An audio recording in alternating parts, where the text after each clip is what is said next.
அனைவருக்கும் உற்சாகமான இனிய காலை வணக்கம். இன்றைய நாள் ஜனவரி 15, 2025, தை 2ஆம் நாள் புதன்கிழமை. அனைவருக்கும் இனிமையான நாளாக அமைய டைகர் குடும்பம் சார்பாக வாழ்த்துகிறோம். ஆகப்பெரும் சிந்தனைகளை 2 வரிகளில் 7 வார்த்தைகளில் உலகுக்கு தந்தவர் திரிகாலமும் உணர்ந்த திருவள்ளுவர். வள்ளுவனை பெற்றதால் பெற்றதே புகழ் வையகமே. அனைவருக்கும் திருவள்ளுவர் தின நல்வாழ்த்துக்கள். இப்பொழுது நாம் அனைவரும் 8 மீது நிற்கிறோம். நமது விஷன் மிஷன் இறைவணக்கம் கூறப்போகிறோம். இதை நான் சொல்ல சொல்ல அதன் இடைவெளியில் நீங்களும் அதை திரும்பச் சொல்லுங்கள். அப்படி சொல்வதனால் உங்களுக்குள் ஆற்றல் பெருகுவதை நீங்கள் உணர்வீர்கள். உங்களுக்குள் ஆனந்தமும் ஆரோக்கியமும் நிலைத்திருக்க இது உதவும். Tiger vision. மனம், புத்தி, உடல் மூன்றும் சமநிலையில் இருந்தால் வாழ்க்கை பிரகாசிக்கும். Tiger mission. ஒரு தனி மனிதனின் தொடர்ச்சியான ஆரோக்கியமும் பொருளாதாரமும் இவ்வுலகை மாற்றும். டைகர் இறைவணக்கம். என் வாழ்க்கையின் நம்பிக்கையாயிருக்கும் இறைவா, நான் சேவை செய்யும் இந்த அமைப்பே நீ வாழும் இடமென எண்ணுகிறேன்.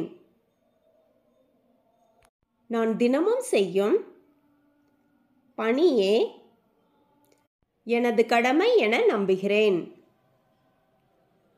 எனது உடலை கண்ணும் கருத்துமாய்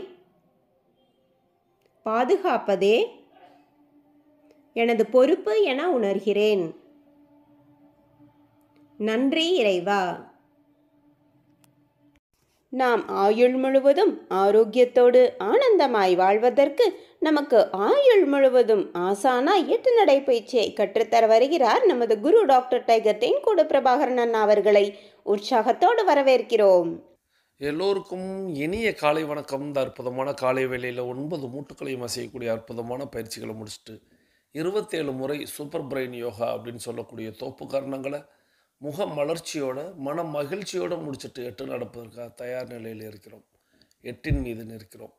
கிழக்கு மேற்காக நடப்பவர்கள் கிழக்கு திசையிலிருந்து மேற்கை நோக்கியும், தெற்கு வடக்காக நடப்பவர்கள் தெற்கு திசையிலிருந்து வடக்கை நோக்கியும் நமக்கான முதலடி எடுத்து வைத்து நடக்க வேண்டிய தருணம். பேசிக் கோர்ஸில் இருக்கக்கூடியவங்களும் அட்வான்ஸ் கோர்ஸில் இருக்கக்கூடியவங்களும் நமக்கான நடையை தொடங்கலாம். இப்பொழுது பெண்கள் அனைவரும் இடதுபுறமாகவும் ஆண்கள் அனைவரும் வலதுபுறமாகவும், அதாவது பெண்கள் லெஃப்ட் சைடிலும் ஆண்கள் ரைட் சைடிலும் முதல் அடியை எடுத்து வைத்து நடையை தொடங்குகிறோம். நடை இயல்பாக இருக்கிறது, நடை தளர்வாக இருக்கிறது, தோள்பட்டை தளர்வாக இருக்கிறது, கழுத்து குனியாமல் இருக்கிறது, கால்கள் ஒன்றுக்கு முன்பு ஒன்று வருவது போல் நடந்து கொண்டிருக்கிறோம். கைகள் அதன் இசைவில் அசைந்து கொண்டிருக்கிறது. சுவாசம் சீர்நிலையில் இருக்கிறது. எண்ணம் நேர்மறையாக இருக்கிறது. மனம் மகிழ்வுடனும் அமைதியுடனும் இருக்கிறது. ஒற்றை சிந்தனையாளர்கள் அத்தனை பேரும் ஒற்றுமையோடு ஒரே திசையை நோக்கி பயணித்துக் கொண்டிருக்கிறோம். நமது பயணம் வெற்றிகரமாக அமைய எல்லாம் வல்ல இறைவனை துணை கலைத்து கொண்டு தொடர்ந்து பயணிக்கிறோம். ஒவ்வொரு விடியலும் நமக்கு பல விஷயங்களை கற்றுத்தந்து கொண்டே இருக்கிறது. நாம் பெற்றுக்கொண்டே இருக்கிறோம். அதை வாழ்வில் பயன்படுத்தி வெற்றி கண்டு கொண்டே இருக்கிறோம். ஒவ்வொரு நாளும் நமது நடையை தொடங்கும் போது நாம் சில பல நினைவூட்டல்களை நினைவூட்டுவது வழக்கம்.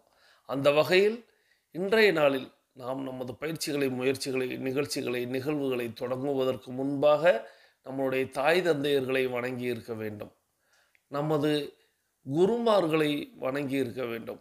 நமது இயற்கை இறைவன் பிரபஞ்சத்தை வணங்கி இருக்க வேண்டும். நமது இஷ்ட தெய்வங்களை வணங்கி இருக்க வேண்டும்.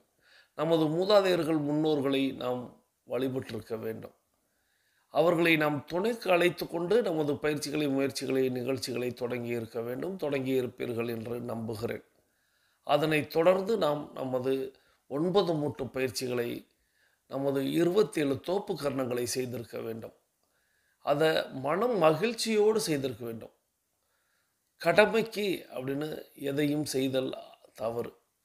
நாம் அது நமக்கானது, நமது குடும்பத்திற்கானது, நமது ஆரோக்கியத்திற்கானது, நமது ஆயுளுக்குமானது அப்படின்னு ஒரு நம்பிக்கையோடு, ஒரு சந்தோஷத்தோடு, ஒரு மகிழ்வோடு நாம் அதை செய்தால் அது நமக்கு சிறிதளவு கூட கஷ்டத்தை தராது. இப்போ நீங்கள் 9 மூட்டு பயிற்சி 27 தோப்பு கரணங்கள்லாம் தொடங்கின காலகட்டத்தில் கொஞ்சம் கஷ்டமாக தெரிஞ்சிருக்கலாம். அதாவது ஒரு 10, 20 நாட்கள் அல்லது 1 மாதம் 40 நாட்கள் அவ்வளோதான். அதுக்கப்புறம்லாம் அ இன்னும் கூடுதலாக செய்யலாமாங்கிற எண்ணம் நமக்கு வரும். ஆனால் கூடுதலாக செய்ய வேண்டாம். ஆனால் நமக்கு அந்த எண்ணம் வருகிறது என்றால், நாம் அந்த நிலையை அடைந்து விட்டோம் என்று பொருள். நாம் மகிழ்வோடு அந்த செயல்களை செய்கிறோம் என்று பொருள். ஸோ இத மட்டும் நீங்க மனசுல வச்சு, நீங்க தோப்பு கரணம் செய்யும் பொழுது, நீங்கள் 9 மூட்டு பயிற்சி செய்யும் பொழுது, நான் சொல்லக்கூடிய முதல்ல சொல்லும்போது சொல்லுவேன் அல்லவா? நம்மளுடைய 9 மூட்டு பயிற்சிகளை செய்துட்டு, நம்மளுடைய 27 தோப்பு கரணங்களை செய்துட்டுங்கிறத சொல்லும் பொழுது, நமது முகத்தில் சிரிப்போடு, நமது அகத்தில் மகிழ்வோடு நம்ம செய்கிறோம் அப்படின்னு சொல்லுவேன் அல்லவா? அத நீங்க செய்யறீங்க அப்படின்னா, நீங்க அதை கடந்தும் இன்னும் செய்யலாம்னு தோணுது அப்படின்னா, நீங்க அத செஞ்சுட்டீங்கன்னு பொருள். ஸோ நீங்க மகிழ்வோடு நீங்க தொடங்கணும். ஒவ்வொரு நிகழ்வையும் நீங்க அப்படித்தான் தொடங்கணும். 8 நடை பயிற்சியை தொடங்குறீங்களா?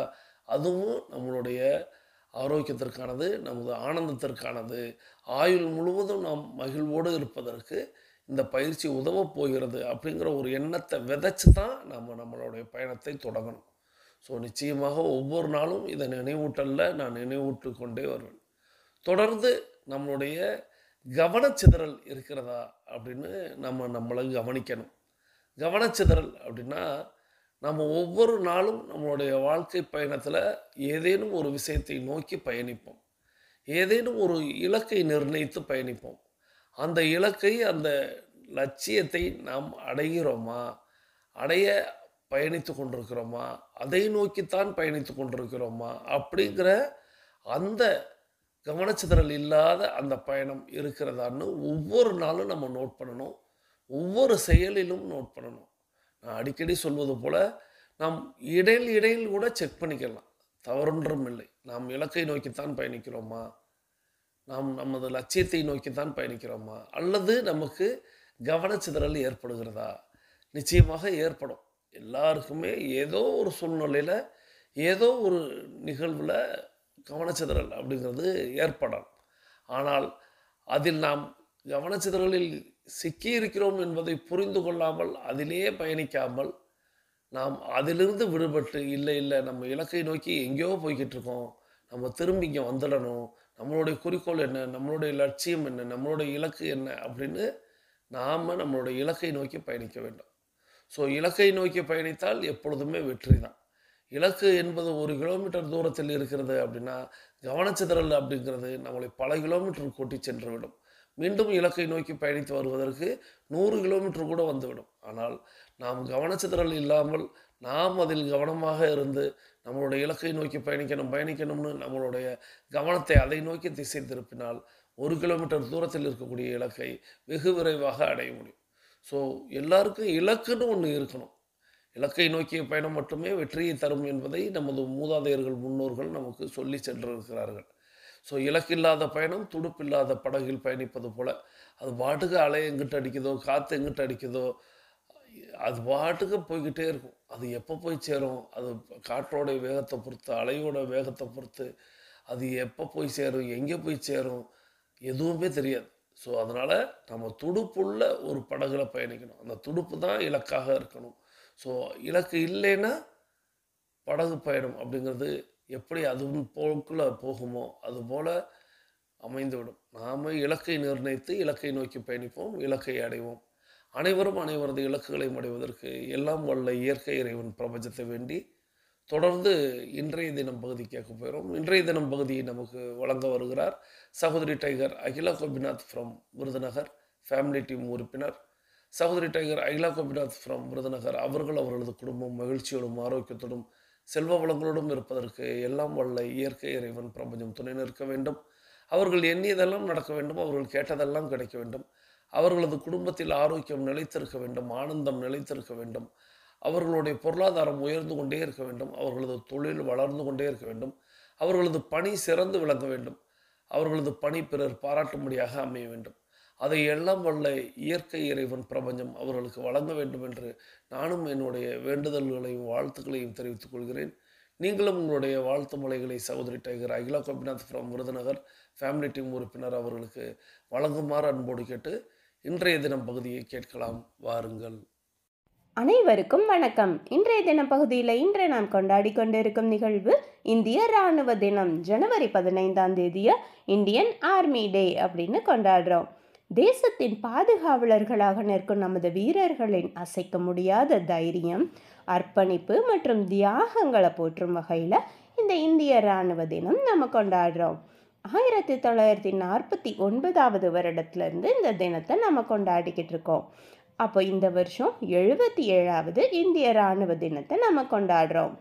ஜெனரல் KM கரியப்பா அவர்கள் இந்திய இராணுவத்தின் முதல் இந்திய தளபதியாக பொறுப்பேற்ற இந்த ஜனவரி 15ஆம் தேதியை தான் நாம் இந்திய இராணுவ தினமாக கொண்டாடுறோம்.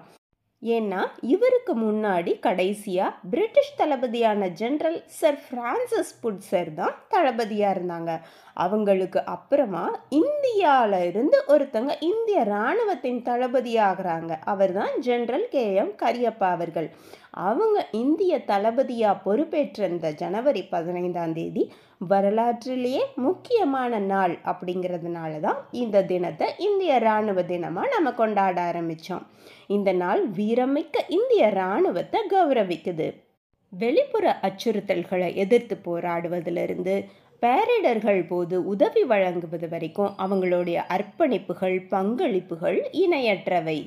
இந்த வருஷம் நம்ம என்ன தீமில் கொண்டாடுறோம் அப்படின்னா நவீனமயமாக்கல், உள்ளடக்கம் மற்றும் பொதுமக்கள் ஈடுபாடு, modernisation, inclusivity and public engagement. நவீனமயமாக்கல் அப்படின்னா வீரர்களின் செயல்பாட்டு திறனை மேம்படுத்துறதுக்கு இன்னும் உதவியாக நாம் இப்போ இருக்கிற நவீனமயமாக்கலான செயற்கை நுண்ணறிவு, அதாவது AI, அப்புறம் சைபர் திறன்கள், அப்புறம் ரோபோட்டிக்ஸ், இந்த மாதிரி நவீன தொழில்நுட்பங்களையும் நாம் அவங்களுக்கு வழங்கணும் அப்படின்னா அவங்களுடைய செயல்பாடுகள் இன்னும் திறமையாக இருக்கும் அப்படின்னு கொண்டு வர்றாங்க. அதே மாதிரி அணி வீரர்களின் பன்முகத்தன்மையை நாம் வெளிப்படுத்தணும், அவங்களுக்கு முக்கியத்துவம் வழங்கணும். அதே மாதிரி அனைத்து உறுப்பினர்களுக்கும் சம வாய்ப்புகளையும் உறுதி செய்கிறது தான் உள்ளடக்கம் அப்படிங்கிற புள்ளி. அடுத்ததாக பொது ஈடுபாடு அப்படின்னா தொலைதூர திட்டங்கள் மூலமாக இராணுவத்திற்கும் பொதுமக்களுக்கும் இடையேயான பிணைப்பை வலுப்படுத்துறது தான் இந்த பொது ஈடுபாடு அப்படிங்கிறது. இந்த கருத்தில் தான் நாம் இந்த வருஷம் நம்ம கொண்டாடிக்கிட்டு இருக்கோம். இன்னைக்கு 77வது இந்திய இராணுவ தினத்தை வீரர்கள் எப்படி கொண்டாடுறாங்க அப்படின்னா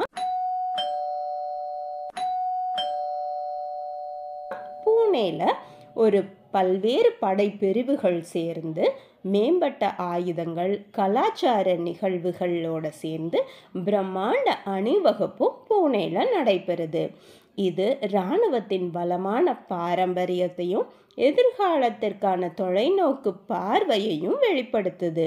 இந்த நிகழ்வு தேசபக்தியை ஊக்குவிக்கிறதுக்கும் நாட்டை பாதுகாப்பதில் இராணுவத்தின் அர்ப்பணிப்பை எடுத்து காட்டுறதும் நோக்கமாக வச்சு இன்னைக்கு பூனேல இந்திய இராணுவ வீரர்கள் சேர்ந்து இந்திய இராணுவ தினத்தை கொண்டாடுறாங்க.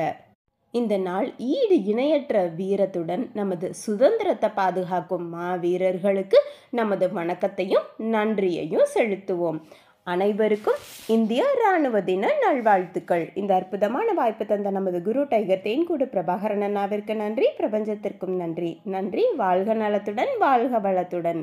நன்றி சகோதரி tiger Akila Gopinath from Virudhunagar family team உறுப்பினர். அவர்களது குடும்பம் மகிழ்ச்சியோடும் ஆரோக்கியத்தோடும் செல்வ வளங்களோடும் இருப்பதற்கு எல்லாம் வல்ல இயற்கை இறைவன் பிரபஞ்சத்தை வேண்டி தொடர்ந்து நம்ம இன்றைய தினம் பகுதியில் இன்றைக்கி ஒரு முக்கியமான தினம் அப்படிங்கிறத நினைவூட்டினாங்க. இன்றைய தினத்தில் நம்ம எல்லாருக்குமே தெரியும், இன்றைக்கி மாட்டுப்பொங்கல் அப்படின்னு ஒரு பண்டிகையை நாம் கொண்டாடி கொண்டிருப்பது நமக்கு தெரியும். அது தை 2ஆம் நாளில் வர்றது. ஆனால் ஒவ்வொரு ஜனவரி 15ஆம் நாளும் நாம் முக்கியமாக கொண்டாட வேண்டும். அது நம்மளுடைய இந்திய இராணுவத்தோடைய தினம், இந்தியன் ஆர்மி டே அப்படிங்கிறத குறிப்பிட்டாங்க.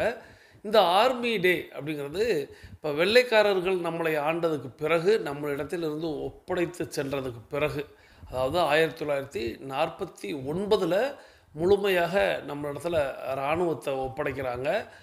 அப்பொழுதிலிருந்து இப்பொழுது வரை அப்படின்ட்டு 77ஆம் ஆண்டை வந்து நம்ம வந்து கொண்டாடி கொண்டிருக்கிறோம் அப்படிங்கிற தகவலை சொன்னாங்க. அதாவது ஒரு இந்திய இராணுவ தலைவராக இருந்த அந்த காலத்தை நினைவூட்டக்கூடியதாக அது அப்போ தான் நம்மள்ட்ட ஒப்படைச்சாங்க. சுதந்திரம் நம்ம அதுக்கு முன்னாடியே பெற்றால் கூட நமக்கு குடியரசு அப்படிங்கிறது பெறும் பொழுது தான் அது முழுமையடைந்தது. ஸோ அப்பொழுதிலிருந்து இப்பொழுது வரை அப்படின்ட்டு இப்போ 77வது ஆண்டாக இந்த இந்திய இராணுவத்தை கொண்டாடுகிறோம் அப்படிங்கிறத சொன்னாங்க. இராணுவம் அப்படின்னு சொன்னாலே டைகர் குழுமத்தில் உள்ளவங்க எல்லாருக்குமே அதை வந்து நம்ம கொஞ்சம் கொஞ்சமாக ஊட்டியிருப்போம். அதாவது நினைவு ஊட்டியிருப்போம், அதில் உற்சாகம் ஊட்டியிருப்போம், நல்ல ஒரு உள்ள கிடக்கையை ஊட்டியிருப்போம். அதாவது இன்றைக்கி எல்லாருமே சுயநலம் அப்படின்னு இருக்கக்கூடிய இந்த காலத்தில் பொதுநலமாக இந்த உலகம் நல்லா இருக்கணும், இந்த நாடு நல்லா இருக்கணும், என்னுடைய இந்திய மக்கள் நல்லா இருக்கணும், இந்திய மக்கள் சுதந்திரத்தை முழுமையாக அனுபவிக்கணும் அப்படின்ட்டு எத்தனையோ பேர் வேலை செய்கிறாங்க. ஆனால் இந்த இராணுவத்தில் உள்ளவர்கள் மட்டும்தான் தங்களுடைய உயிரை கொடுத்தாவது இந்திய மக்களை காப்பாற்ற வேண்டும், இந்திய மக்களின் சுதந்திரத்தை நாம் வந்து போற்ற வேண்டும்னு உழைத்து கொண்டிருக்கிறார்கள். தங்களுடைய குடும்பத்தை விட்டு, தங்களுடைய உற்றார் உறவினர்கள் நண்பர்கள் அனைவரையும் விட்டு நம்மளுடைய இந்தியாவின் எல்லை கோடுகளில் தனிமையில் அவர்கள் எதிரிகளை எதிர்கொள்வதற்கு தயாராக எப்பொழுதுமே நம்ம வந்து விடுப்பில் இருக்கிறதுக்கு எல்லாரும் ஆசைப்படுவோம். விடுப்பு அப்படின்னாலே ஒரு விடுமுறை அப்படின்னு சொல்லிட்டு அந்த விடுமுறையில் ஃப்ரீயாக இருக்கணும் அப்படின்னு நினைப்போம். ஆனால் அங்கே விடுப்பு அப்படிங்கிறது கிடையாது. அதே நேரத்தில் அந்த உடுப்பு அப்படின்னு சொல்லக்கூடிய அந்த உடைகளை கூட அவர்கள் மாற்ற முடியாது. எப்பொழுதுமே தயாராக இருக்க வேண்டும். தூங்கும் பொழுது கூட தயார் நிலையில் தூங்க வேண்டும். தூங்குதல் அப்படின்னா அதுக்கு பேர் தூங்குதலே இல்லை. அவங்க சொன்னது போல் ஒரு 2 மணி நேரம், அந்த 2 மணி நேரங்களில் எப்பொழுது எதுவாகினும் எழுந்து தயாராகணும். அப்போ எப்படி தூக்கம் வரும்? காலையில் நம்ம வந்து ஒரு இடத்துக்கு போகணும் அப்படின்னா நமக்கு இரவுலேயே தூக்கம் அப்படிங்கிறது கொஞ்சம் குறைவாக இருக்கும். நம்ம அதை நிறைய நேரங்களில் நினைவூட்டியிருப்போம். நம்மளுக்கு காலையில் எங்கேயாவது பயணிக்கணும் அப்படின்னா சரி காலையில் இத்தனை மணிக்கு எழணும் அப்படின்னா தூக்கம் அப்படிங்கிறது சற்று குறைவாக இருக்கும். ஆனால் அங்கே எல்லையில் தூங்கக்கூடிய அந்த சகோதரர்கள் எப்பொழுது வேண்டுமானாலும் எது வேண்டுமானாலும் நடக்கும், தன்னையும் பாதுகாத்து தன்னுடைய நாட்டையும் பாதுகாக்க வேண்டும் அப்படிங்கிற போது எவ்வளவு ஒரு கவனத்தோடு, அப்படி கவனத்தோடு எப்படி தூங்க முடியும் அப்படின்னு எண்ணி பார்க்கும் பொழுதே கண்கள் எல்லாம் கலங்குகின்றன. ஸோ அப்படிப்பட்ட அந்த இராணுவ வீரர்களையும் நாம் எப்பொழுதுமே போற்ற வேண்டும். நீங்கள் உங்களுக்கு கண்ணில் எந்த இராணுவ வீரர்கள் தட்டுப்பட்டாலும், யாராவது இராணுவத்தில் பணிபுரிந்தாங்க அப்படின்னு சொன்னால் நீங்கள் வாலண்டியராக போய் அவங்கள இடத்துல நீங்கள் வந்து அவங்களுக்கு நன்றி சொல்லுங்கள். அவங்க ஏதோ ஒரு எல்லையில் ஏதோ ஒரு மூலையில் எப்பொழுதோ வேலை பார்த்தார்கள் அப்படின்லாம் விட்டு விடாதீர்கள். நம்மையோ நம்மளுடைய குடும்பத்தையோ நம்மளுடைய மூதாதையர்களையோ காப்பாற்றியவர்கள் அவர்கள் அப்படின்னு நீங்கள் மனதில் கொள்ளுங்கள். இந்த சுயநல பூமியில் பொதுநலமாக உயிரை கூட துச்சமென நினைக்கக்கூடிய நம்ம சுதந்திர போராட்ட வீரர்கள் தியாகிகளையெல்லாம் நம்ம வந்து ஒவ்வொரு வருடமும் நினைவு கூறுவோம். நினைவு கூர்ந்து தியாகிகளை எப்படி போற்றுகிறோமோ அதே போல் இன்றைக்கும் இந்த உலகம் விவரம் அறிந்த இந்த உலகத்தில் எல்லோருமே விவரம் என்று சுயநலமாக இருக்கக்கூடிய இந்த உலகத்தில் நம்முடைய இராணுவ வீரர்கள் நமக்காக எல்லையில் கஷ்டப்பட்டு அந்த வேலையை ரொம்ப இஷ்டத்தோடு செய்வாங்க. அதுதான் ரொம்ப ரொம்ப ரொம்ப முக்கியமான ஒரு விஷயம். உயிரையே துச்சமென எண்ணி குடும்பத்தை விட்டு அந்த குளிர்களிலும் அவர்கள் வந்து நாட்டை பாதுகாக்கிறார்கள் அப்படின்னா எப்பொழுதுமே அவர்களுக்கு நம்ம எப்போதுமே தலை வணங்கணும் அப்படிங்கிறதும், அவங்களுக்கு நம்ம மரியாதை வழங்கணும் அப்படிங்கிறதையும் டைகர் குழுமத்தில் உள்ள ஒவ்வொரு சகோதர சகோதரிகளுக்கும் ஒவ்வொரு முறையும் நினைவூட்டுவேன். அதை இன்றைக்கும் நினைவூட்டுறேன். இந்திய இராணுவ தினத்தை கொண்டாடக்கூடிய இந்தியர்கள் அத்தனை பேருக்கும் என்னுடைய வாழ்த்துக்களையும், இந்திய இராணுவத்தில் பணிபுரிந்த இனி பணிபுரிய காத்திருக்கக்கூடிய அத்தனை சகோதரர்களுக்கும் ஒரு வணக்கத்தை செலுத்தி, சல்யூட் அப்படின்னு சொல்லுவோம்ல, அது என் கை இப்போ போயிடுச்சு. ஸோ நீங்களுமே அப்படி நீங்கள் உங்களுடைய வணக்கத்தை செலுத்தி இந்திய இராணுவ தினத்தை கொண்டாடுங்கள். இந்திய இராணுவ தினத்துக்கான ஸ்டேட்டஸையும் வைங்க. ஏன்னா நம்ம வந்து அப்படியாவது நிறைய நபர்களுக்கு இந்த விஷயத்தை வெளிப்படுத்துவோம் அப்படிங்கிறத சொல்லி அற்புதமான இன்றைய தினம் பகுதியை நமக்கு வழங்கி இந்த இராணுவ தினத்தையும் நமக்கு நினைவூட்டிய சகோதரி tiger Akila Gopinath from Virudhunagar family team உறுப்பினர் அவர்கள் அவர்களது குடும்பம் மகிழ்ச்சியோடும் ஆரோக்கியத்தோடும் செல்வ வளங்களோடும் இருப்பதற்கு எல்லாம் வல்ல இயற்கை இறைவன் பிரபஞ்சத்தை வேண்டி தொடர்ந்து நம்ம ஆடியோ கேட்க போயிடும். இந்த அற்புதமான ஆடியோ, இந்த நிறைய ஆடியோக்கள் வரப்போகிறது இன்றைக்கி ஏன்னா நிறைய ஆடியோக்கள் என்னுடைய பக்கத்தில் தேக்கத்தோடு இருக்கிறது. ஸோ அதை கொஞ்சம் நகர்த்துவோம் அப்படிங்கிறதுனால நிறைய ஆடியோக்களோடு வந்திருக்கேன். முதல் ஆடியோவாக சகோதரி டைகர் சந்திரவாசி ஃப்ரம் திருச்சி, இவங்க மதுரை மற்றும் சிவகங்கை டைகர் கிளப்புடைய கோஆர்டினேட்டராக இருக்கிறாங்க. சகோதரி டைகர் சந்திரவாசி ஃப்ரம் திருச்சி அவர்கள் அவர்களது குடும்பம் மகிழ்ச்சியோடும் ஆரோக்கியத்தோடும் செல்வ வளங்களோடும் இருப்பதற்கு எல்லாம் வல்ல இயற்கை இறைவன் பிரபஞ்சம் துணை நிற்க வேண்டும். அவர்கள் எண்ணியதெல்லாம் நடக்க வேண்டும். அவர்கள் கேட்டதெல்லாம் கிடைக்க வேண்டும். அவர்களது குடும்பத்தில் ஆரோக்கியம் நிலைத்திருக்க வேண்டும். ஆனந்தம் நிலைத்திருக்க வேண்டும். அவர்களுடைய பொருளாதாரம் உயர்ந்து கொண்டே இருக்க வேண்டும். அவர்களது பணி சிறந்து விளங்க வேண்டும். அவர்களது பணி பிறர் பாராட்டும்படியாக அமைய வேண்டும். அதை எல்லாம் வல்ல இயற்கை இறைவன் பிரபஞ்சம் அவர்களுக்கு வழங்க வேண்டும் என்று கேட்டு என்னுடைய வாழ்த்துக்களையும் தெரிவித்து ஆசீர்வாதங்களையும் வழங்கி நீங்களும் உங்களுடைய வாழ்த்து மலைகளை சகோதரி டைகர் சந்திரவாசிகி ஃப்ரம் திருச்சி அவர்களுக்கு வழங்குமாறு அன்போடு கேட்டு அவர்களது ஆடியோவை கேட்டுக்கொண்டே பயணிக்கலாம். வாருங்கள். கலங்கத்தான் செய்கிறது விழிகள். கல்வி கற்பிக்கும் அனைத்து ஆசிரியர்கள் அவசியம் பார்க்க வேண்டிய பதிவு. ஒரு வார இறுதி விடுமுறைக்கு பின் திங்கட்கிழமை காலை வகுப்பினுள் நுழைகிறார் ஆசிரியை சுமதி. அவருக்கு ஒரு வழக்கம் இருந்தது. அது வகுப்பறைக்குள் நுழைந்ததுமே மாணவர்களை பார்த்து லவ் யூ ஆல் என்று சொல்வதுதான். சொல்வது பொய் என்று அவருக்கே தெரியும். ஆம், அந்த வகுப்பில் உள்ள ஒரேயொரு மாணவனை மட்டும் அவரால் நேசிக்க முடியவில்லை. ஒழுங்காய் உடுத்தாத, எதிலுமே ஒழுங்காய் இல்லாமல் சுட்டிக்காட்டுவதற்கு எந்த ஒரு சிறப்புத் தன்மையும் இல்லாத டெடி என்கிற தியோடர். அவனிடம் மட்டும் ஆசிரியை சுமதி நடந்து கொள்ளும் விதம் வித்தியாசமானது. எந்த ஒரு தவறான விஷயத்திற்கும் அவனையே உதாரணம் காட்டினார். எந்த நல்ல விஷயத்திற்கும் அவனை நிராகரித்தார்.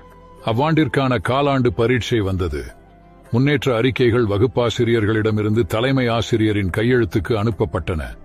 ரிப்போர்ட்டுகளை பார்வையிட்டு கையொப்பமிட்டுக் கொண்டிருந்த தலைமை ஆசிரியர் ஆசிரியை சுமதிக்கு அழைப்பு விடுத்தார். அவர் வந்ததும் முன்னேற்ற அறிக்கை என்பது ஒரு பிள்ளையின் முன்னேற்றத்தை அறிவிக்க வேண்டும். தன் பிள்ளைக்கும் ஒரு எதிர்காலம் உண்டென்ற நம்பிக்கையை பெற்றோருக்கு தர வேண்டும். நீங்கள் எழுதியிருப்பதை பார்க்கும்போது பெற்றோர் அவன் மீது நம்பிக்கை இழந்து விடுவார்கள் என்று தியோடரின் முன்னேற்ற அறிக்கையை சுட்டிக்காட்டி கூறினார். ஆசிரியை சுமதியோ, என்னால் ஒன்றுமே செய்ய முடியாது.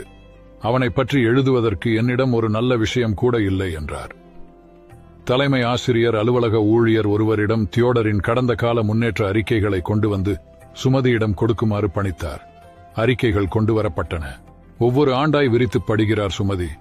3ஆம் வகுப்பு அறிக்கையில் வகுப்பின் மிகத் திறமையான மாணவன் தியோடர் என இருந்ததைக் கண்டு தான் வாசித்ததை நம்ப முடியாமல் அதிர்ச்சி அடைந்தார் சுமதி. 4ஆம் வகுப்பு அறிக்கை சொன்னது, தியோடரின் தாய் புற்று நோய் முற்றிய நிலையில் உள்ளார். அதனால் தியோடர் மீது முன்னர் போல அவரால் கவனம் செலுத்த முடியவில்லை. அதன் விளைவு அவனிடம் தெரிய ஆரம்பித்திருக்கிறது. 5ஆம் ஆண்டின் அறிக்கை இவ்வாறு சொன்னது, தியோடரின் தாயார் இறந்துவிட்டார். அவன் மேல் அக்கறை காட்டும் உறவு தேவைப்படுகிறது. இல்லையேல் நாம் அந்த குழந்தையை இழந்து விடுவோம். கண்களில் கண்ணீருடன் சுமதி தலைமை ஆசிரியரை பார்த்து, என்ன செய்ய வேண்டும் என்று எனக்கு தெரியும் என்று ஒரு உறுதியோடு கூறினார். அடுத்த திங்கள் காலை ஆசிரியை சுமதி வகுப்புக்கு சென்று பிள்ளைகளை பார்த்து வழக்கம் போல் லவ் யூ ஆல் என்றார். நன்றி. இப்போது நான் ஆடியோ என்ன இருக்கும் பொழுதே நான் ஏன் குறுக்க வந்தேன் அப்படின்னா, நம்மளுடைய 21 நிமிடம் அப்படிங்கிறது நிறைவுக்கு வருகிறது. ஸோ தொடர்ந்து அந்த ஆடியோவை நம்ம செகண்ட் சுற்று தொடங்கும் பொழுது நம்ம கேட்க போகிறோம். இப்போது வாங்க நம்ம எல்லாருமே தொடங்கின திசைக்கு வந்துடலாம். கிழக்கு மேற்காக நடந்தவர்கள் கிழக்கு திசையிலும் தெற்கு வடக்காக நடந்தவர்கள் தெற்கு திசைக்கு வந்து விடுகிறோம். நமது உள்ளங்கைகளை மடக்கி பார்க்கிறோம். இறுக்கமாக இருக்கிறது. விரலின் நகங்களின் வண்ணங்களை பார்க்கிறோம். சிவப்பு வண்ணத்தில் மாறி இருக்கிறது. சுவாசத்தை சோதித்து பார்க்கிறோம். 2வது நாசியிலும் சுவாசம் வரக்கூடிய இந்த வேளையில் நம்ம எல்லாரும் நமக்கு அருகில் இருக்கக்கூடிய குடிநீரை எடுத்து நிறுத்தி நிதானித்து ரசித்து ருசித்து பருகிக்கொள்கிறோம்.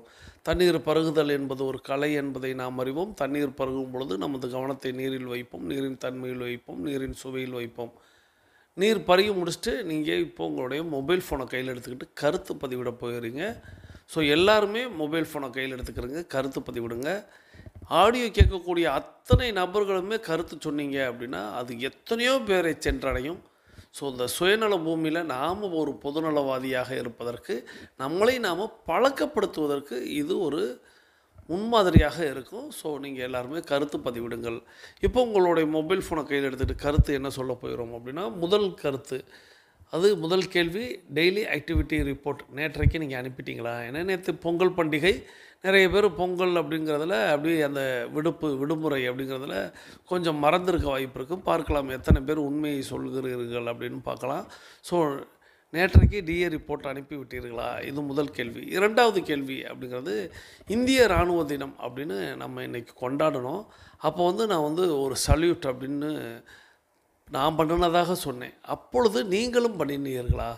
உங்களுடைய கைகளை நீங்கள் உங்களுடைய நெற்றிக்கு கொண்டு போய் நீங்கள் அவர்களுக்கு அந்த வணக்கத்தை செலுத்தினீர்களா? ஆம்னா ஆம், இல்லைன்னா இல்லை அப்படிங்கிறதும். மூன்றாவதாக, நேற்றைய உங்களுடைய பொங்கல் பண்டிகை அப்படிங்கிறது வெகு சிறப்பாக நடைபெற்றிருக்கும். உங்களுடைய பொங்கலை பற்றி உங்களுடைய உறவினர்கள், நண்பர்கள் என்ன சொன்னாங்க? ஏன்னா நீங்கள் சுவைக்கு கொடுத்துருப்பீங்க. அவங்க அதை சுவைத்துட்டு என்ன சொன்னாங்க? யார், அதாவது உறவினர்கள், நண்பர்களுக்குன்னா ஆண்கள். உங்கள் வீட்டில் பெண்கள் அதை கிளறி கொடுத்து கிண்டி கொடுத்ததை நீங்கள் செய்ததாக சொல்ல முடியாது. நீங்கள் மற்றவர்கள் சொன்னதை சொல்லலாம். பெண்கள் நீங்களே கிண்டுனீங்க அப்படின்னா அதை உங்கள் வீட்டில் உள்ளவங்கள்லாம் எப்படி ரசித்து ருசித்தார்கள்ங்கிறத, எப்படி உங்களோடு பகிர்ந்து கொண்டார்கள்ங்கிறத நீங்கள் சொல்லலாம். சுவையாக இருந்துச்சு, சிம்பிளாக அப்படி சொல்லாதீங்க. அவங்க என்னெல்லாம் சொன்னாங்களோ அதை முயற்சி பண்ணுங்கள். எப்படி அதை பழகுங்க. எப்படி பிறர் உங்களை வாழ்த்தும் பொழுது நீங்கள் கவனித்திருக்கிறீர்கள் அப்படிங்கிறதும், அது எவ்வளவு சுவையாக அது இந்த ஆண்டு முழுவதும் உங்களை பின்தொடரும் அப்படிங்கிறதையும் நான் வருங்காலங்களில் சொல்லித்தர்றேன். ஸோ உறவினர்கள், நண்பர்கள் உங்களுடைய பொங்கலை சுவைத்து எவ்வாறாக பாராட்டினார்கள்? இதுதான் மூன்றாவது கேள்வி. இந்த 3 கேள்விக்கும் விடையளித்து கொண்டு பேசிக் கோர்ஸில் இருக்கக்கூடியவங்க நீங்கள் அஃபர்மேஷன் விசுவலைசேஷன் செய்துட்டு இந்த நாளை தொடங்குங்க. மீதி இருக்கக்கூடிய ஆடியோவை கேளுங்க. ஆடியோ இன்னும், ஏன்னா அது லவ் யூ அப்படின்னு சொன்னதோடு நின்றுச்சு. இன்னும் அதுக்கப்புறம் என்னவெல்லாம் இருக்கிறது அப்படிங்கிற மாதிரி நம்ம கதையை கேட்க போயிடும். அதனைத் தொடர்ந்து இன்னொரு முக்கியமான ஒரு ஆடியோவும் வரப்போகிறது. இப்போ வாங்க நம்ம பேசிக் கோர்ஸில் இருக்கிறவங்களை வாழ்த்தி அட்வான்ஸ் கோர்ஸில் இருக்கக்கூடிய நாம் எல்லாரும் அடுத்த சுற்றை தொடங்கலாம். இப்பொழுது ஆண்கள் அனைவரும் இடதுபுறமாகவும் பெண்கள் அனைவரும் வலதுபுறமாகவும், அதாவது ஆண்கள் லெஃப்ட் சைடிலும் பெண்கள் ரைட் சைடிலும் முதலடி எடுத்து வைத்து நடை தொடங்குகிறோம். நடை இயல்பாக இருக்கிறது, நடை தளர்வாக இருக்கிறது, தோள்பட்டை தளர்வாக இருக்கிறது, கழுத்து குனியாமல் இருக்கிறது, கால்கள் ஒன்றுக்கு முன்பு ஒன்று வருவது போல் நடந்து கொண்டு இருக்கிறோம். கைகள் அதன் இசைவில் அசைந்து கொண்டு இருக்கிறது. சுவாசம் சீர்நிலையில் இருக்கிறது. எண்ணம் நேர்மறையாக இருக்கிறது. மனம் மகிழ்வுடனும் அமைதியுடனும் இருக்கிறது. ஒற்றை சிந்தனையாளர்கள் அத்தனை பேரும் ஒற்றுமையோடு ஒரே திசையை நோக்கி பயணித்து கொண்டு இருக்கிறோம். நமது பயணம் வெற்றிகரமாக அமைய எல்லாம் வல்ல இறைவனை துணை கலைத்து கொண்டு தொடர்ந்து பயணிக்கிறோம். தொடர்ந்து நம்ம இடைவேளைக்கு முன்பாக ஒரு அற்புதமான ஒரு கதையை கேட்டு வருகிறோம். ஆசிரியர் மற்றும் தியோடர் அப்படின்னு சொல்லக்கூடிய 2 நபர்களை பற்றின ஒரு அற்புதமான கதையாக அது போய்கொண்டிருக்கிறது. மீதம் இருக்கக்கூடிய கதையை கேட்டு நாம் தொடர்ந்து நடக்கலாம். இப்போ வாங்க கதையை கேட்டுக்கொண்டே நடக்கலாம். அடுத்த திங்கள் காலை ஆசிரியை சுமதி வகுப்புக்கு சென்று பிள்ளைகளை பார்த்து வழக்கம் போல் லவ் யூ ஆல் என்றார். இம்முறையும் தாம் பொய் சொல்கிறோம் என்று அவருக்கு தெரியும். ஏனென்றால் தற்போது மற்ற குழந்தைகளை விட டேடி எனும் தியோடர் மீது அவரது அன்பு அளவு கடந்திருந்தது.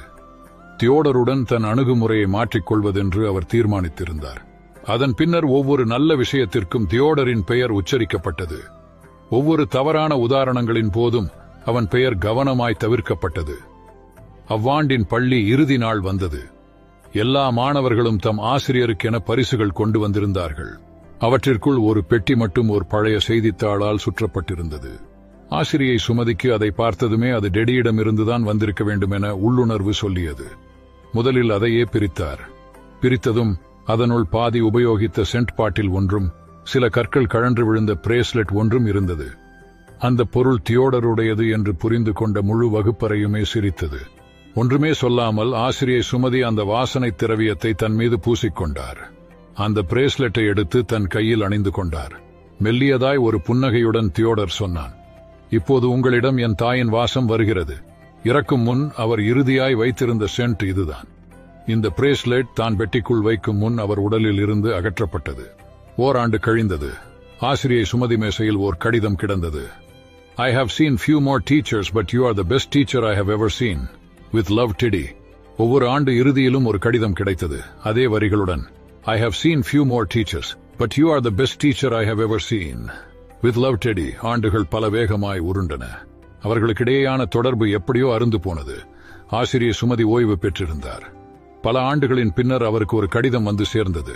கடிதம் டாக்டர் தியோடரிடமிருந்து. Mrs Sumathi, I have seen many more people in my life. You are the best teacher I have ever seen. Now I am going to get married. I cannot dream of my marriage without your presence. I am your doctor. Theodore. அத்துடன் போய் வர விமான டிக்கெட்டுகளும் இணைக்கப்பட்டிருந்தன. ஆசிரியை சுமதிக்கு இருப்பு கொள்ளவில்லை. அவரிடம் அந்த send பாட்டில் தற்போது இல்லை. பிரேஸ்லெட் பாதுகாப்பாய் இருந்தது. அதை அணிந்து கொண்டு திருமணத்திற்கு புறப்பட்டார். அங்கு சென்று பின் இருக்கை ஒன்றில் அமர முற்பட்ட போது அங்கிருந்த ஊழியர்கள் அவரை எப்படியோ அடையாளம் கண்டுகொண்டு முன் வரிசையில் இருந்த ஆசனம் ஒன்றை நோக்கி அழைத்து சென்றனர். அவருக்கென ஒதுக்கப்பட்டிருந்த ஆசனத்தில் எழுதப்பட்டிருந்தது, மாதர். திருமணம் முடிந்தது. தியோடர் தன் புது மனைவியிடம் ஆசிரியை சுமதியை அறிமுகம் செய்து வைத்தார். இவர் மட்டும் இல்லை என்றால் நான் இன்று இந்த இடத்தில் நின்றிருக்கவே முடியாது. தியோடரின் கண்களில் கண்ணீர். ஆசிரியை சுமதி பெண்ணை பார்த்து சொன்னார், டேடி, இல்லை என்றால் ஒரு ஆசிரியர் தன் மாணவர்களுக்கு முதலில் ஒரு தாயாய் இருக்க வேண்டும் என்பதை நான் அறிந்திருக்கவே முடியாது. இக்கதையை படித்த மரியாதைக்குரிய ஆசிரியர்களே, உங்கள் வகுப்பிலும் ஒரு டேடி இருக்கிறான். உங்கள் உதவிக்காக காத்துக் கொண்டிருக்கிறான். உங்களாலும் அந்த ஆசிரியை சுமதியாக இருக்க முடியும். இனி அடுத்த நாள் காலை வகுப்பறைக்குள் நுழையும் போது ஒரு ஆசிரியராய் இல்லாமல் தாயாய் தந்தையாய் நுழைந்து பாருங்கள். உங்களால் ஒரு பிள்ளையின் வாழ்க்கையில் நல்லதோர் திருப்பு முனையாய் இருக்க முடியும். எல்லா ஆசிரியர்களுக்கு நன்றி சகோதரி டைகர் சந்திரவாசிகி ஃப்ரம் திருச்சி. இவங்க சிவகங்கை மற்றும் மதுரை டைகர் கிளப்போடைய கோஆர்டினேட்டர். அவர்கள் அவர்களது குடும்பம் மகிழ்ச்சியோடும் ஆரோக்கியத்தோடும் செல்வ வளங்களோடும் இருப்பதற்கு எல்லாம் வல்ல இயற்கை இறைவன் பிரபஞ்சத்தை வேண்டி இன்றைக்கி நம்ம கேட்ட அந்த ஆடியோவில் வந்த கதை அப்படிங்கிறதுக்கான விளக்கத்தை நான் வரும் நாட்களில் தர்றேன். காரணம், நான் ஏற்கனவே சொன்னேன், நிறைய ஆடியோக்கள் அப்படிங்கிறது நிறைந்திருக்கிறது என்னுடைய அலமாரியில், அதாவது லைப்ரரி அப்படின்னு சொல்லக்கூடிய என்னுடைய வாட்ஸ்அப்பில் நிறைந்திருக்கிறது. அதில் நல்ல நல்ல ஆடியோக்கள் எல்லாம் இருக்கிறது. அவைகளையெல்லாம் கொடுத்து அவைகளை கோர்த்து நம்ம ஒரு நாளைக்கு அதனுடைய விளக்கத்தையும் தெரிந்து கொள்ளலாம் அப்படிங்கிறது மாதிரி தான் நம்ம இன்றைக்கி கடக்க போகிறோம், நடந்து கொண்டிருக்கிறோம். ஸோ இப்போது இந்த அற்புதமான ஆடியோவை தந்தமைக்கு சகோதரி டைகர் சந்திரவாசிகி அவர்களை நீங்கள் எல்லாரும் வாழ்த்தி இருப்பீர்கள் அப்படிங்கிறதோடு தொடர்ந்து நம்ம இன்னொரு அற்புதமான ஆடியோவை கேட்க போகிறோம். இந்த அற்புதமான ஆடியோ இன்னும் வாழ்க்கையில் நம்மளை வளர்த்து கொள்வதற்கு நாம் செய்வதை சரிதானா அப்படிங்கிறதை சரிபார்ப்பதற்கு பேருதவியாக இருக்க போகிறது. அந்த அற்புதமான ஆடியோவை நமக்கு தேர்வு செய்து அனுப்பி வைத்திருப்பவர் சகோதரி டைகர் விமலா ஃப்ரம் குலசேகரம். இவங்க மார்த்தாண்டம் டைகர் கிளப்பில் உறுப்பினராக இருக்கிறாங்க. சகோதரி டைகர் விமலா ஃப்ரம் குலசேகரம் அவர்கள் அவர்களது குடும்பம் மகிழ்ச்சியோடும் ஆரோக்கியத்தோடும் செல்வ வளங்களோடும் இருப்பதற்கு எல்லாம் வல்ல இயற்கை இறைவன் பிரபஞ்சத்தை வேண்டி அவர்கள் எண்ணியதெல்லாம் நடக்க வேண்டும், அவர்கள் கேட்டதெல்லாம் கிடைக்க வேண்டும், அவர்களது குடும்பத்தில் ஆரோக்கியம் நிலைத்திருக்க வேண்டும், ஆனந்தம் நிலைத்திருக்க வேண்டும், அவர்களுடைய பொருளாதாரம் உயர்ந்து கொண்டே இருக்க வேண்டும், அவர்களது பணி சிறந்து விளங்க வேண்டும், அவர்களது பணி பிறர் பாராட்டும்படியாக அமைய வேண்டும். அதை எல்லாம் வல்ல இயற்கை இறைவன் பிரபஞ்சம் அவர்களுக்கு வழங்க வேண்டும் என்று என்னுடைய வேண்டுதல்களையும் வாழ்த்துக்களையும் தெரிவித்து நீங்களும் உங்களுடைய வாழ்த்து மலைகளை சகோதரி டைகர் விமலா ஃப்ரம் குலசேகரம் அவர்களுக்கு வழங்குமாறு கேட்டு இப்போ அவங்க அனுப்பி வைத்த அந்த அற்புதமான வாழ்க்கைக்கு ரொம்ப அதிமுக்கியமான அந்த ஆடியோவை கேட்க போகிறோம். இப்பொழுது வாருங்கள் அந்த ஆடியோவை கேட்டுக்கொண்டே பயணிக்கலாம். உங்க வாழ்க்கையை நீங்க மேம்படுத்த பல மோட்டிவேஷன்ஸ் வீடியோ பாப்பீங்க, பல புத்தகங்கள் படிப்பீங்க, பல அறிவான மனிதர்கள் பேசுறதை கேட்டிருப்பீங்க. ஆனா உங்க வாழ்க்கையை மேம்படுத்துறதுக்கும் உங்க வாழ்க்கையை சரியான பாதையில கொண்டு போறதுக்குமான காரணம் உங்ககிட்ட இருந்தே நீங்க ஆரம்பிக்கலாம் அப்படின்னு சொல்றதுதான் இந்த பதிவு. உங்களுடைய வார்த்தைகள் தான் உங்களுடைய வாழ்க்கையா அமையும் அப்படின்றத பல ஆராய்ச்சி மூலமா, பல கதைகள் மூலமா, பல தன்னம்பிக்கை வரிகள் மூலமா இந்த பதிவுல நீங்க தெரிஞ்சுக்க போறீங்க. இந்த ஒட்டுமொத்த வீடியோவுடைய முழு கருத்தை ரெண்டு வரியில சொல்லலாம். ஒரு சில வார்த்தைகள் நம்மை கொல்லும், ஒரு சில வார்த்தைகள் நம்மை வெல்லும். புரியல? நாங்க ஒரு சின்ன கதை சொல்றோம். இந்த கதை வழியா நம்மளுடைய வார்த்தைகளுக்கு இருக்கிற அந்த வலிமையை நீங்க புரிஞ்சுக்கலாம். ஒரு கிராமத்துக்கு ஒரு மாலை பொழுதுல ஒரு துறவி வராரு. அப்ப அங்க இருக்கிற கிராம மக்கள்லாம் வந்து அந்த துறவி கிட்ட ஒரு விஷயத்தை கேக்குறாங்க. நீங்க எங்க ஊருக்கு வந்தது ரொம்ப சந்தோஷம். அதே சமயம் ஒரு சின்ன கோரிக்கை என்னன்னா, எங்க கிராமத்துல இருக்கிற ஒரு பெரியவர் வந்து உடல்நிலை சரியில்லாம இருக்காரு. கடந்த ஒரு வாரமா அவருக்கு தீராத ஒரு காய்ச்சல் இருக்கு. நீங்க எப்படியாவது உங்க பவரை யூஸ் பண்ணி அந்த பெரியவரை காப்பாத்தி கொடுங்க அப்படின்னு அந்த ஊர் மக்கள் எல்லாம் போய் கேக்குறாங்க. அதுக்கு அந்த துறவியும் அப்படியே ஆகட்டும்னு சொல்லிட்டு அந்த பெரியவரை பார்க்க போறாரு. ஊர் மக்கள் எல்லாம் ஒண்ணு கூட்டிட்டாங்க. அப்போ அந்த மக்களை பார்த்து அந்த துறவி ஒண்ணு சொல்றாரு. என்னன்னா, இந்த பெரியவர் நல்லா வரணும் அப்படின்னா நான் சொல்ற மந்திரத்தை நீங்க எல்லாரும் உங்க மனதார திருப்பி சொல்லுங்க, அவர் நலமா வந்துருவாரு அப்படின்னு சொல்றாரு. அப்ப அந்த கூட்டத்துல இருந்து ஒரு இளைஞன் என்ன சொல்றான், இதெல்லாம் எப்படிங்க சாத்தியமாகும்? அந்த பெரியவரை குணப்படுத்தணும்னா ஒரு நல்ல டாக்டரை கூப்பிடு. கூப்பிடுங்க, வைத்தியம் பாருங்க, அதெல்லாம் விட்டுட்டு வெறும் வார்த்தையை வச்சு எப்படி அவரை சரிப்படுத்த முடியும் அப்படின்னு ரொம்ப நக்கலா சொல்றாரு. உடனே இந்த துறவி அந்த இளைஞனை பார்த்து, என்னோட லைஃப்ல நான் பார்த்த மிகப்பெரிய முட்டாள் நீதான் அப்படின்னு சொல்றாரு. இதை கேட்டதும் அந்த இளைஞனுக்கு பயங்கரமா கோபம் வந்துருது. என்னது, நான் முட்டாளா? நீ தாயா முட்டாளு?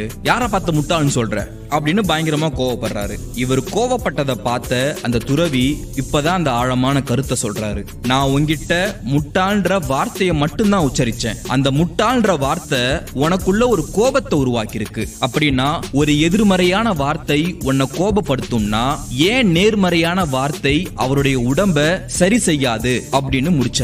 ஆக அந்த கதை மூலமா என்ன சொல்ல வரோம்னா, வார்த்தைக்கு பலம் உண்டு. எதிர்மறையான வார்த்தைகள் ஒரு மனிதனை காயப்படுத்தும். ஆனா ஆக்கப்பூர்வமான நேர்மறையான வார்த்தைகள் மனதிற்கு மருந்தா அமையும். எதிர்மறையான வார்த்தைகளை நாம சொல்லும் போது அது நம்மளுடைய வாழ்க்கையிலே பசுமரத்தாணி போல பதிஞ்சு போயிடும். அந்த ஆணியை எடுத்தாலும் அந்த தழும்பு அங்கதான் இருக்கும். ஆனா நம்ம டெய்லி லைஃப்ல நேர்மறையான வார்த்தைகளை உபயோகப்படுத்தும் போது அது நம்மள ஒரு நேர்த்தியான ஒரு மனிதனா உருவாக்கும் அப்படின்னு சொல்றாங்க. சொல் அப்படின்றது மொழியோட வெளிப்பாடு மட்டுமல்ல, அது உள்ளத்தின் வெளிப்பாடு. சொற்கள் வெறும் வார்த்தைகள் மட்டும் அல்ல, அது அவங்க வாழ்கின்ற வாழ்க்கையோட அடையாளம். உள்ளத்தின் உண்மை ஒளி உண்டாயின் வாக்கினிலே ஒளி உண்டாகும்னு பாரதியார் கவிதைகளை நாம படிச்சிருப்போம். ஆக நம்மளுடைய வாய் வழியா வர நல்ல வார்த்தைகள் தான் நம்மளுடைய வாழ்க்கைய அடுத்த கட்டத்துக்கு கொண்டு போவோம் அப்படின்னு சொல்றாங்க. வளம் வாய்ந்த வார்த்தைகளை பேசுபவர்களே வளம் வாய்ந்தவர்கள் சொல்றாங்க. பறவைகள் பறவைகளா பிறந்து பறவைகளா சாவுது. விலங்குகள் விலங்குகளா பிறந்து விலங்குகளா மடியுது. ஆனா மனிதன் மட்டும்தான் பிறந்து அவனால மனிதனாவும் வாழ முடியும், விலங்காவும் வாழ முடியும். அதே சமயம் உன்னத நிலையான இறைநிலையை கூட அடைய முடியும். இன்னொரு சின்ன குட்டி கதை சொல்றேன். இதுக்கு ஒரு ஆகச்சிறந்த எடுத்துக்காட்டு யார் தெரியுமா? ஹனுமன். ஒரு சின்ன ராமாயண கதை சொல்றேன். ராவணன் சீதையை தூக்கிட்டு போயிடுறாரு. இங்க ராமன் துடிச்சுக்கிட்டு இருக்காரு. ஹனுமன் சீதையை கண்டுபிடிச்சிட்டாங்க. கண்டுபிடிச்சிட்டு திரும்பியும் ராமன் கிட்ட சொல்லும் போது அவர் சொல்ற வார்த்தை ரொம்ப அழகா இருக்கும். கண்டேன் சீதையை அப்படின்னு சொல்லுவாரு. ரொம்ப நாளா காத்துக்கிட்டு இருக்க ராமன் கிட்ட ஹனுமன் யூஸ் பண்ண அந்த முதல் வார்த்தை ஒரு பாசிட்டிவான வார்த்தையா இருந்துச்சு. இதெல்லாம் இலக்கியங்கள் வழியா புராண கதைகள் வழியா நமக்கு உணர்த்துற சின்ன சின்ன விஷயங்கள் தான். ஆக நாம மட்டும் இல்ல, நம்ம எதிரில இருக்கிற எதிரியா இருக்கட்டும், நண்பனா இருக்கட்டும், சொந்தக்காரங்களா இருக்கட்டும், யார்கிட்டயுமே நம்ம யூஸ் பண்ற அந்த வார்த்தைய பாசிட்டிவான வார்த்தையா யூஸ் பண்ணும்போது, நேர்மறையான வார்த்தையா யூஸ் பண்ணும்போது அது நமக்கும் ரொம்ப நல்லது கொடுக்குது, எதிரில இருக்கிறவங்களுடைய வாழ்க்கைக்கும் அது நல்லது கொடுக்குது. சரி, அறிவியல் பூர்வமா வருவோம். வார்த்தைகளுக்கு ஆற்றல் இருக்கு அப்படின்றத ஒரு ஆராய்ச்சி மூலமா நிரூபிச்சிருக்காங்க. You can heal yourself அப்படின்ற புத்தகத்தை கோலின் அப்படின்ற ஒரு ஆசிரியர் எழுதுறாரு. அதுல அவர் என்ன சொல்றாருன்னா, தனக்கு ஏற்பட்ட நோயை தன்னுடைய மனோ சக்தியால விரட்டி அடிச்சுன்னு எழுதியிருக்காரு. அதுக்கு அவர் ஒரு ஆராய்ச்சியும் பண்ணிருக்காரு. 2 தொட்டியில 2 கேரட்டை வச்சு வளர்த்திருக்காரு. ஒரு கேரட்ல தண்ணி ஊத்தும் போது உன்னை எனக்கு ரொம்ப பிடிக்கும், நீ நல்லா வளருவ அப்படின்னு பாசிட்டிவான வேர்ட்ஸ சொல்லி சொல்லியே டெய்லியும் தண்ணி ஊத்திருக்காரு. அதே மாதிரி இன்னொரு கேரட்ல தண்ணி ஊத்தும் போது நீ நல்லாவே வளர மாட்ட, உன்னை எனக்கு பிடிக்காது அப்படின்னு நெகட்டிவான வேர்ட்ஸ சொல்லி சொல்லியே தண்ணி ஊத்திருக்காரு. ஒரு வாரத்துக்கு அப்புறம் அந்த 2 தொட்டியில நேர்மறையான வார்த்தைகளை வச்சு சொன்ன அந்த கேரட் நல்லா வளர்ந்திருக்கு. அதே சமயத்துல இந்த பக்கம் நீ வளர மாட்ட, உன்னை எனக்கு பிடிக்காதுன்னு சொல்லி வளர்த்த அந்த கேரட் கருகி போயிடுச்சு. ஆக நேர்மறை வார்த்தைகளுக்கு ஒரு உயிரை உருவாக்கும் சக்தி இருக்கு அப்படின்றத இந்த ஆராய்ச்சி மூலமா அவர் நிரூபிச்சிருக்காரு. ஒரு அழகான வரிய புத்தர் சொல்லியிருக்காரு. நாம் பேசுகின்ற வார்த்தைகள் உண்மையாக இருந்தாலும் அது பிறருக்கு பயனுள்ளதாக இல்லாவிட்டால், சிலருக்கு அது விருப்பம் இல்லாவிட்டால் அதை பேச வேண்டிய அவசியம் இல்லைன்னு சொல்றாரு. நல்ல வார்த்தைகளை வச்சு பேசணும்னு சொல்றீங்க, ஓகே, பட் பேசிக்கா நான் எப்படி பேசணும் அப்படின்ற உங்க கேள்விக்கு ஒரு சின்ன கருத்து என்ன தெரியுமா? நீங்க பேசுறதுக்கு முன்னாடி, உங்க வார்த்தையை நீங்க யூஸ் பண்றதுக்கு முன்னாடி நாங்க சொல்ற இந்த விஷயத்தை நீங்க ஞாபகம் வச்சுக்கோங்க. நாம பேச போறது உண்மைதானா? உண்மை அப்படின்னா நாம யாருக்கு சொல்றோமோ அது அவங்களுக்கு தேவைதானா? அதை அவங்க கேட்கறதுனால அதனால அவங்களுக்கு பயன் இருக்குமா? கடைசியா இதெல்லாம் நாம ரொம்ப ஸ்வீட்டா இனிமையா சொல்ல முடியுமான்றதை யோசிச்சு எதிரில் இருக்கிறவங்கள்ட்ட நீங்க பேசுங்க. இதெல்லாம் யோசிக்க முடியலன்னா அமைதியாவே இருந்துருங்க. ஒரு விஷயத்தை நாம இங்க புரிஞ்சுக்கணும். 1 டைம் பேசுறதுக்கு முன்னாடி 2 டைம் யோசிக்கிறவங்க தான் வரலாற்றுல இடம் பிடிச்சிருக்காங்க. வரலாற்றுல இப்போ ஆகச்சிறந்த பேச்சாளர்கள் நீங்க யாரெல்லாம் சொல்றீங்களோ அவங்க எல்லாருடைய வார்த்தைகள் நேர்மறையா இருக்கும். அவங்க பேசுறதுக்கு முன்னாடி 1க்கு 1000 வாட்டி யோசிப்பாங்க. ஏன்னா இந்த வார்த்தைகள் தான் அவங்களுடைய வாழ்க்கைக்கு அடையாளமா வரலாறா இருக்கு. ஒரு சிலரோட பேச்சு நம்மள மலைக்க வைக்கும், மயக்க வைக்கும், வியக்க வைக்கும். அவங்க சொல்ற அந்த நேர்மறையான வார்த்தைகள் இருக்குல்ல, அது நம்ம மனசுக்குள்ள ஒரு புத்துணர்ச்சியை உருவாக்கும். ஆக அந்த வார்த்தைகளுக்கு இருக்கிற அந்த வலிமை மற்றவர்களுக்கு மட்டும் இல்ல, நமக்கும் இருக்கு. ஆங்கில கவிஞர் ஷேக்ஸ்பியர் ஒன்னு சொல்லியிருக்காரு, சொல்லின் சுருக்கம் அறிவின் உயிர் அப்படின்னு சொல்லியிருக்காரு. ஆக நாம சொல்ற அந்த வார்த்தையை சுருக்கமா ரொம்ப பாசிட்டிவா சொல்லும் போது அது எதிரில் இருக்கிறவங்களுக்கும் நமக்கும் ஒரு ஆக சிறந்த சக்தியை கொடுக்குது. நீங்க யாரையாவது நேர்ல பாக்குறீங்கன்னா அவங்களை நலம் விசாரிக்கிறப்ப கூட நேர்மறையான வார்த்தைகளை பயன்படுத்துங்க. நம்ம யூஸ் பண்ற அந்த வார்த்தைகளுக்கு அதிகமான முக்கியத்துவம் இருக்கு. ஒண்ணு இல்லைங்க, நம்ம ஒரு ஃபங்க்ஷன்லயோ இல்ல கோவில்லையோ மந்திரங்கள் சொல்றாங்கல்ல, அந்த மந்திரங்கள் தமிழ்ல இருக்கலாம் இல்ல வேற்று மொழியில இருக்கலாம். ஆனா அதோட அர்த்தங்களை நீங்க பாத்தீங்கன்னா பாசிட்டிவான வேர்ட்ஸா தான் இருக்கும். திரும்ப திரும்ப நேர்மறையான வார்த்தைகளை நாம யூஸ் பண்ணும்போது அதை நாம கேட்கும் போது நமக்குள்ள ஒரு பாசிட்டிவ் வைப் உருவாகும் அப்படின்றத நாம புரிஞ்சுக்கணும். இன்னும் சிம்பிளா சொல்லணும்னா, உங்கள்கிட்ட யாராவது வந்து எப்படி இருக்கீங்க அப்படின்னு கேட்டா சில பேர் என்ன திரும்ப சொல்லுவாங்க, என்னத்தங்க சொல்ல, ஏதோ இருக்கும் அவ்வளவுதான், எனக்கு தலையெடுத்தே சரியில்லை, கெட்டவங்க எல்லாம் நல்லா இருக்காங்க, நான் மட்டும் இவ்வளவு கஷ்டப்படுறேன், கடவுளுக்கு கண் இல்லையா, இப்படி எல்லாம் பேசுவாங்க. ஆக அவங்க நல்லா இருந்தாலும் நல்லா இல்லாம போனாலும் அவங்க வாயிலிருந்து வர்ற வார்த்தை நெகட்டிவான வேர்ட்ஸா தான் இருக்கும். ரொம்ப நல்லா இருக்கம்பான்னு சொல்ற மனிதர்களை பாக்குறதே ரொம்ப அபூர்வமா தான் இருக்கு. ஆக யாராவது உங்கள்கிட்ட நல்லா இருக்கீங்களான்னு கேட்டா ரொம்ப சந்தோஷமா இருக்கேன், நிம்மதியா இருக்கேன், ஆரோக்கியமா இருக்கேன் அப்படின்னு நீங்க அப்படி இல்லனா கூட அப்படி சொல்லி பழகுங்க. உங்களை நீங்களே பாசிட்டிவ் வைபோட வச்சுக்கும் போது, நேர்மறை வார்த்தைகளால உங்களை நீங்களே உருவாக்கும் பொழுது நீங்க அப்படிதான் இருப்பீங்க. ஏன்னா நம்ம சொல்ற அந்த வார்த்தைகள் வாயில இருந்து மட்டும் வரல, ஆழ் மனசுல இருந்து வருது. அப்ப ஆழ் மனசுல உங்களை நீங்களே நெகட்டிவா காமிச்சுக்கும் போது நீங்க கடைசி வரைக்கும் அப்படியே தான் இருப்பீங்க. அதுக்கு பதிலா இப்படி சொல்லும் போது உங்களுக்குள்ள ஒரு சக்தி உருவாகும். நாம அடிக்கடி பயன்படுத்துற ஒரு வார்த்தையை 1,00,000 தடவைக்கு மேல சொல்றோம் அப்படின்னா அந்த வார்த்தைக்கு ஒரு சக்தி இருக்கும் அப்படின்றத நீங்க மறந்துடாதீங்க. நமக்கு உடம்பு சரியாம இருக்கும் போது நான் சரியாயிருவனா, செத்துருவனா, இப்படியே இருந்துருவனா அப்படின்னு நெகட்டிவா பேசாம உங்களுக்குள்ள நீங்களே நான் சரியாயிடுவேன், ஆரோக்கியமா திரும்ப வந்துருவேன், நான் சரியாயிடுவேன், ஆரோக்கியமா திரும்ப வந்துருவேன் அப்படின்னு உங்களை நீங்களே சொல்லிக்கும் போது அது உங்களுக்குள்ள ஒரு சக்தியை உருவாக்குது, ஒரு தன்னம்பிக்கையை உருவாக்குது, நேர்மறையான எண்ணங்களை உருவாக்குது. அது வழியா உங்களை நீங்களே காப்பாத்திக்க முடியும். இந்த வார்த்தைகளை நலம் விசாரிக்கிறதுக்கு மட்டும் இல்ல, நீங்க எந்த லட்சியத்தை அடைய போறீங்களோ அதுக்காகவும் நீங்க சொல்லிக்கலாம். நான் பணக்காரன் ஆகணும், நான் மகிழ்ச்சியானவனா இருக்கணும், நான் கோடீஸ்வரன் ஆகணும், பெரிய தொழிலதிபர் ஆகணும் அப்படின்னு உங்களை நீங்களே சொல்லிக்கும் போது, நல்ல வார்த்தைகளால உங்களை நீங்களே நிரப்பிக் கொள்ளும் போது நீங்க அதுவாவே ஆவீங்க. பிரபஞ்ச விதின்னு ஒண்ணு இருக்கு. அது என்னன்னா, நீங்க என்னவாக ஆக ஆசைப்படுறீங்களோ அதை உங்க வார்த்தைகள் வழியா, ஆழ் மனதின் வழியா வார்த்தைகளா வெளிப்படுத்தும் பொழுது, இந்த பிரபஞ்சத்துக்கு சொல்லும் பொழுது அந்த பிரபஞ்சம் உங்களுக்கு திரும்ப அந்த வாழ்க்கையை கொடுக்கும் அப்படின்ற ஒரு சின்ன விதி இருக்கு. இதெல்லாம் உண்மையா பொய்யா அப்படின்றதெல்லாம் உங்க லைஃப்ல நீங்க பயன்படுத்தி பார்த்துட்டு கீழே கமெண்ட் பாக்ஸ்ல சொல்லுங்க. சோ இந்த வீடியோக்கு அப்புறம் நீங்க தெரிஞ்சுக்க வேண்டியதெல்லாம் ஒண்ணுதாங்க. ஒரு சராசரி மனுஷன் ஒரு நாளைக்கு 7,000 இருந்து 13,000 வார்த்தைகளை பயன்படுத்துறான் அப்படின்னு ஆய்வு சொல்லுது. இந்த 13,000 வார்த்தைகள்ல நீங்க எந்த அளவுக்கு நேர்மறையான வார்த்தைகளை பயன்படுத்துறீங்க, எதிர்மறையான வார்த்தைகளை பயன்படுத்துறீங்கன்றத ஒரு லிஸ்ட் போட்டுக்கோங்க. அதனுடைய அளவு அடுத்த நாள் கம்மியாகட்டும், அதாவது நேர்மறையான வார்த்தைகள் அதிகமாகட்டும், எதிர்மறையான வார்த்தைகள் குறைவாகட்டும். இதை நீங்க ஒரு மாசம் ஃபாலோ பண்ணுங்க. நேர்மறையான வார்த்தைகளை மட்டுமே பயன்படுத்துங்க. கண்டிப்பா உங்க வாழ்க்கையில ஏதாவது ஒரு மாற்றம் வரும். கடைசியா ஒரு தத்துவத்தை போட்டு முடிக்கிறேன். எழுத்துக்களின் தொகுப்பு வார்த்தை, வார்த்தைகளின் தொகுப்பு வாழ்க்கை, வார்த்தைகளின் வரம்பு மீறினால் வாழ்க்கை சாபம், வார்த்தைகளை கட்டுப்படுத்தினால் வாழ்க்கை வரம். நன்றி. இந்த அற்புதமான ஆடியோவை நமக்கு தேர்வு செய்து அனுப்பி வைத்த சகோதரி tiger Vimala from Kulasekaram, Marthandam tiger club உறுப்பினர். அவர்கள் அவர்களது குடும்பம் மகிழ்ச்சியோடும் ஆரோக்கியத்தோடும் செல்வ வளங்களோடும் இருப்பதற்கு எல்லாம் வல்ல இயற்கை இறைவன் பிரபஞ்சத்தை வேண்டி இன்றைக்கி நம்ம கேட்ட இந்த 2வது ஆடியோ, அதில் கடைசியாக அவர் ஒரு தத்துவம் அப்படின்னு ஒன்று சொன்னார் அல்லவா. எழுத்துக்களின் தொகுப்பு தான் வார்த்தை, வார்த்தையின் தொகுப்பு தான் வாழ்க்கை அப்படிங்கிறத சொன்னார். அதாவது வார்த்தைகள் வரம்பு மீறினால் வாழ்க்கை சாபமாக மாறிவிடும், வார்த்தைகளை கட்டுப்படுத்தினால் வாழ்க்கை வரமாக மாறும் அப்படிங்கிறத சொன்னார். ஸோ வாழ்க்கை வார்த்தை அப்படிங்கிறத நாமே பலமுறை சொல்லியிருப்போம். வார்த்தை ஈக்குவல் டு வாழ்க்கை. ஒரு வார்த்தை வெல்லும் அப்படிங்கிறது தெரியும், அதே நேரத்தில் அதுக்கு அப்படியே பின்னே மாற்றியும் செய்யும். அதாவது நம்ம சொல்லக்கூடிய ஒவ்வொரு வார்த்தையும் நாம் கவனமாக சொல்ல வேண்டும், நாம் கவனத்தில் வைத்து சொல்ல வேண்டும் அப்படிங்கிறத சொன்னாங்க. ஒரு நாளைக்கு எத்தனை 1000 வார்த்தைகளை நாம் உதிர்த்தாலும் அதில் தேவையற்ற வார்த்தைகள் அப்படிங்கிறத நம்ம நீக்கி பழகணும், அதை ஒவ்வொரு நாளாக செய்யணும் அப்படிங்கிறத இந்த ஆடியோவின் வாயிலாக தெரிந்து கொண்டோம். இந்த ஆடியோவுக்கான விளக்கத்தையும் நம்ம வரும் நாட்களில் பார்க்க போகிறோம். தொடர்ந்து இந்த அற்புதமான ஆடியோக்கள் போல் நீங்களும் உங்களுடைய ஆடியோக்களை தேர்வு செய்து அனுப்பி வையுங்கள். உங்களுடைய ஆரோக்கியத்திலும் மற்றவர்களின் ஆரோக்கியத்திலும் அக்கறை செலுத்துங்கள் அப்படிங்கிறத சொல்லி நம்மளுடைய 42 நிமிட நடையை நிறைவு கொண்டு வருகிறோம். வாருங்கள் அனைவரும் தொடங்கிய திசைக்கு வந்து விடுகிறோம். கிழக்கு மேற்கா தொடங்கியவர்கள் கிழக்கு திசையிலும், தெற்கு வடக்கா தொடங்கியவர்கள் தெற்கு திசைக்கு வந்து விடுகிறோம். நமது உள்ளங்கைகளை மடக்கி பார்க்கிறோம், இறுக்கமாக இருக்கிறது. விரலின் நகங்களின் வண்ணங்களை பார்க்கிறோம், சிவப்பு வண்ணத்தில் மாறி இருக்கிறது. சுவாசத்தை சோதித்து பார்க்கிறோம். 2வது நாசிலும் சூப்பராக சுவாசம் வரக்கூடிய இந்த வேளையில் நீங்கள் இன்றைய நிகழ்வை பற்றின கருத்தை நீங்கள் தாராளமாக கருத்து பெட்டியில் சொல்லுங்கள். இன்றைய நிகழ்வு பிடித்திருந்தால் லைக் பண்ணுங்கள், நண்பர்களுக்கு ஷேர் பண்ணுங்கள்.